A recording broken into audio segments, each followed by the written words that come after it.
आज हम artificial intelligence मतलब एआई की दुनिया में और गहराई से उतरेंगे, जो एआई की बेसिक्स, कैसे काम करता है और कौन कौन से टूल्स आजकल मौजूद हैं, इस पर रोशनी डालते हैं और आप इसे कैसे इस्तेमाल करना शुरू कर सकते हैं। बिल्कुल। पर हम अलग अलग एआई तकनीकों और टूल्स को देखेंगे, खासतौर पर भाषा मॉडल और मल्टी मॉडल क्षमताओं पर ध्यान देंगे और साथ ही कुछ जरूरी बातें जो ध्यान में रखनी चाहिए उन पर भी चर्चा करेंगे। तो सबसे पहले ये एआई है क्या चीज। स्रोत इसे ऐसे समझाते हैं कि ये एक कंप्यूटर सिस्टम है जो पैटर्न से सीखता है, काफी कुछ जैसे हम इंसान सीखते हैं। जैसे मान लीजिए कोई वाक्य अधूरा है, मुझे दूध लाने के लिए, तो हम अंदाजा लगा लेते हैं कि आगे दुकान जाना है या फ्रिज खोलना है ना। एआई भी कुछ ऐसा ही करता है, वो संदर्भ देखकर भविष्यवाणी करता है। हाँ, और यही पैटर्न पहचान, जैसा कि स्रोतों में बताया गया है, एआई की नींव है। ये कोई बिल्कुल नई चीज नहीं है। वैसे नेटफ्लिक्स के सुझाव या शॉपिंग साइट्स पर दिखने वाले रिकमेंडेशंस, ये सब सालों से इसी तकनीक का इस्तेमाल कर रहे हैं।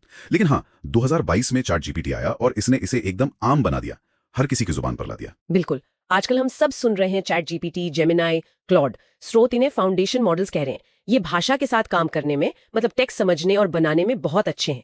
एक स्रोत में अच्छी मिसाल दी है। सोचिए एक ऐसा लाइब्रेरियन जिसने दुनिया की हर किताब पढ़ रखी हो, हर भाषा जानता हो। ये मॉडल कुछ वैसे ही हैं, पर ये सब करते कैसे हैं, ये सीखते कैसे हैं इतना कुछ। ये बहुत जरूरी सवाल है।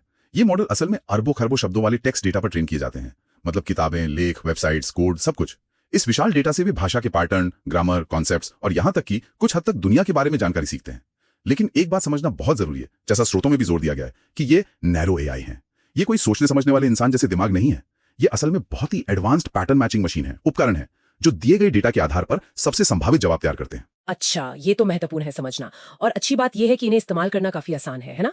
ओपन एआई का चैट जीपीटी, गूगल का जेमिनाई, एंथ्रोपिक का क्लॉड, इनके फ्री वर्जन तो वेबसाइट या ऐप पर मिल ही जाते हैं।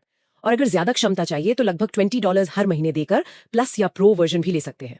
और भी है जैसे माइक्रोसॉफ्ट का कोपायलट, मेटा का लामा, जो ओपन सोर्स है, मतलब ऑप्शंस काफी हैं। लेकिन एआई सिर्फ लिखने पढ़ने तक ही सीमित नहीं है। अब ये तस्वीरें और वीडियो देख सकता है, आवाजें सुन सकता है और यहाँ तक कि आवाज बना भी सकता है।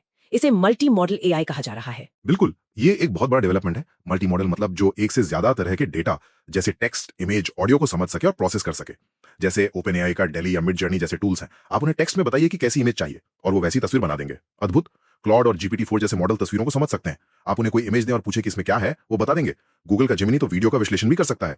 और आवाज की बात करें तो ओपन एआई का विस्पर है, जो बोली को टेक्स्ट में बदलता है। और 11 लैब्स या सनो जैसी कंपनियां हैं जो टेक्स्ट से बिल्कुल इंसानी आवाज या संगीत तक बना सकती हैं। वाह, तो ये तो ऐसा हुआ जैसे एआई को हमारी तरह अलग अलग इंद्रियां मिल रही हों, देखने की, सुनने की, बोलने की क्षमता। हाँ, ये सब बहुत प्रभावशाली है, इसमें कोई शक नहीं। कुछ जरूरी चेतावनियां भी दी गई हैं जिनका ध्यान रखना बहुत जरूरी है जब हम इन टूल्स का इस्तेमाल करते हैं।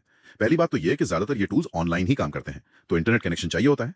दूसरी, आप जो भी जानकारी इनके साथ शेयर करते हैं वो पूरी तरह प्राइवेट नहीं रहती, इसलिए कोई बहुत संवेदनशील या निजी जानकारी साझा करने से बचना चाहिए।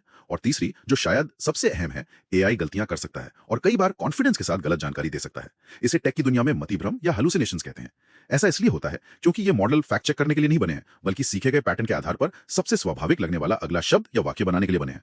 और क्योंकि इनका ट्रेनिंग डेटा इंटरनेट से आता है, तो उसमें मौजूद गलत जानकारी और पूर्वाग्रह भी इनमें आ सकते हैं। ये बहुत जरूरी पॉइंट है। मतलब एआई जो भी कहे उस पर आंख बंद करके भरोसा नहीं करना चाहिए। खासतौर पर अगर जानकारी बहुत महत्वपूर्ण है तो शायद उसे वेरीफाई करना या अलग अलग एआई टूल से पूछना या अपने सवाल को थोड़ा घुमा फिरा कर पूछना बेहतर हो सकता है, जैसा कुछ स्रोतों में भी सुझाव दिया गया है।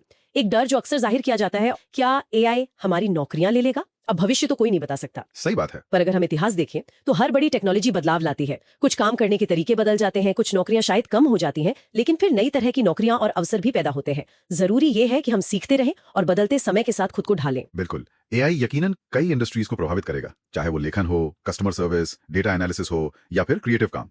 लेकिन जैसा हमने पहले भी कहा, ये अभी भी एक टूल है जिसे इंसानी समझ और निगरानी की जरूरत पड़ती है। ये सचेत नहीं है, जीवित नहीं है। और याद रखिए, एआई की सारी ताकत डेटा पर टिकी है। ये बड़े पैमाने पर डेटा से सीखता है, चाहे वो स्ट्रक्चर्ड हो जैसे डेटाबेस या अनस्ट्रक्चर्ड जैसे टेक्स्ट, इमेज, वीडियो। इसलिए डेटा की क्वालिटी और वो कितना भरोसेमंद है, ये बहुत मायने रखता है। तो इन स्रोतों का निचोड़ देखें तो हमने समझा कि एआई असल में पैटर्न पहचान के जरिए सीखता है। चैट जीपीटी जैसे भाषा मॉडल और डैली जैसे मल्टी मॉडल टूल्स क्या क्या कर सकते हैं और इनका इस्तेमाल करते वक्त हमें क्या सावधानियां बरतनी चाहिए। जी हाँ, ये तकनीक बहुत शक्तिशाली है, इसमें कोई दो राय नहीं। लेकिन इसे समझदारी से और एक आलोचनात्मक नजरिए के साथ इस्तेमाल करना बहुत जरूरी है। ये अभी भी विकसित हो रही है और लगातार बेहतर होती जाएगी। तो जाते जाते हम अपने सुनने वालों के लिए एक सवाल छोड़ जाते हैं, मेरे मन में भी घूम रहा है। भविष्य में इंसानी रचनात्मकता और एआई की क्षमताओं का सबसे अच्छा तालमेल, सबसे प्रभावी कॉम्बिनेशन कैसा दिख सकता है, खासकर उन कामों में जहां बारीकियां, भावनाएं और मानवीय स्पर्श बहुत मायने रखते हैं। इस पर जरूर सोचिएगा।